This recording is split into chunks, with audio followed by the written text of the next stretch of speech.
Bonjour les amis, bienvenue pour votre message des défunts. J'espère que vous allez bien et que vous êtes heureux de me retrouver pour ce petit moment de partage, de discussion, pour recevoir la guidance et les messages que vos défunts ont pour vous.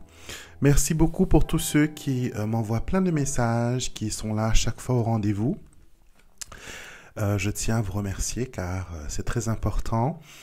Et je répète encore une fois, si jamais le message que je vous donne aujourd'hui ne résonne pas avec vous, c'est que peut-être le message est destiné à une personne de votre entourage, une personne qui a besoin d'entendre ce message pour aller mieux. Et de toute façon, les défunts, ils savent quels messages qui sont les plus importants, qui sont primordiaux pour vous d'entendre à ce moment précis. D'accord? Donc, je vais vous tirer les cartes et vous allez peut-être choisir une carte personnelle, mais je vous conseille quand même d'écouter l'intégralité de la vidéo. Alors, premier message et deuxième message. Alors, j'ai retourné la première carte. La première carte dit « Dieu existe vraiment ». Dieu existe vraiment. Le message dit « Mon départ t'a fait douter de l'existence de Dieu, de sa bienveillance, et tu te dis que s'il existait vraiment, je serais toujours là avec toi.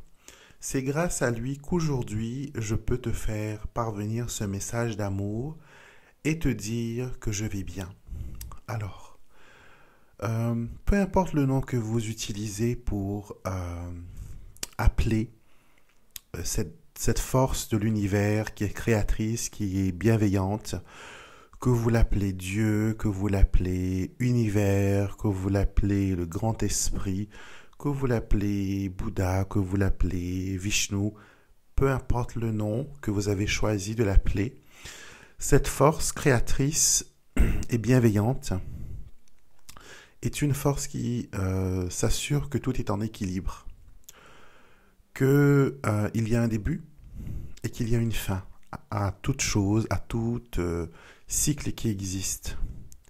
Et votre défunt sent que depuis son départ, vous avez eu plein de difficultés et vous avez aussi cette colère, cette amertume, parce que vous vous dites que c'est injuste et que si Dieu existait vraiment, il n'y aurait pas eu de guerre dans le monde.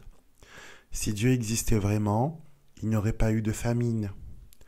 Si Dieu existait vraiment, il n'y aurait pas eu d'enfants violés.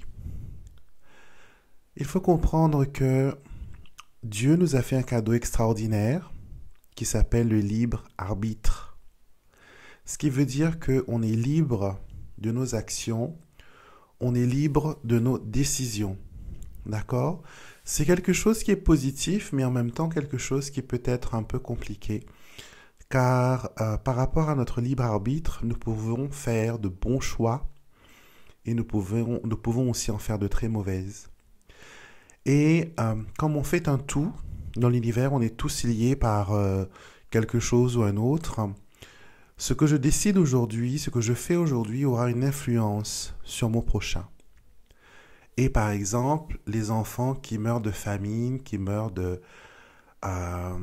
viol par exemple aussi, ce sont des enfants qui ont été victimes, qui ont subi la décision, le libre arbitre d'une autre personne. Et ça a fait un effet papillon. C'est sûr que ça n'excuse pas en rien l'acte des gens, mais si les gens avaient un peu plus de recul, qu'ils avaient conscience que leurs décisions, que leurs paroles ont une puissance, ont une influence, ils y réfléchiraient 2 fois avant de parler. Donc aujourd'hui, votre défunt veut vous dire qu'il ne faut pas être en colère. La colère fait partie du deuil, certes, mais Dieu est avec vous constamment. Il vous envoie pas mal d'aides, de consolation. D'ailleurs, il vous permet de recevoir ces messages. Et si on n'était pas connecté au divin, on n'aurait pas pu converser avec nos anges et avec nos guides et nos défunts. Donc voilà, Donc, c'est ce que votre défunt veut vous faire comprendre aujourd'hui, que être en colère contre Dieu, de ne pas lui parler, lui faire la tête, ne va rien changer. D'accord? Votre défunt ne reviendra pas sous la forme qu'elle était auparavant. Et l'amertume, la colère ne peut que engendrer des choses négatives. Et souvenez-vous, vous avez le libre arbitre et ce que vous faites a une influence sur votre entourage. Donc peut-être que votre colère a une influence sur votre enfant, sur votre mari, sur votre conjoint, sur votre sœur, sur votre frère. Et prenez conscience aujourd'hui que vous avez un pouvoir extraordinaire entre vos mains et que chaque comportement, chaque décision, chaque choix que vous ferez aura une répercussion bénéfique ou négative. Ça va dépendre de ce que vous lancez. Voyez vos actions comme un boomerang. Tout ce que vous renvoyez, tout ce que vous faites, tout ce que vous projetez dans le monde revient vers vous. Certaines personnes l'appellent le karma, certaines personnes l'appellent les lois de l'univers. Peu importe le nom que vous utilisez. Mais ce qui est important, c'est que ce que vous envoyez dans le monde revient vers vous multiplié. Donc si vous envoyez des choses positives, il y aura des choses positives qui vont revenir vers vous. Et bien sûr, si elles sont négatives, elles vont vous mettre dans la peine. Donc voici pour ce premier message. Le deuxième message que l'on a est une nouvelle rencontre. Alors, tu ne peux vivre sans amour, tu ne peux rester seul. Et il est grand temps pour toi d'aimer à nouveau.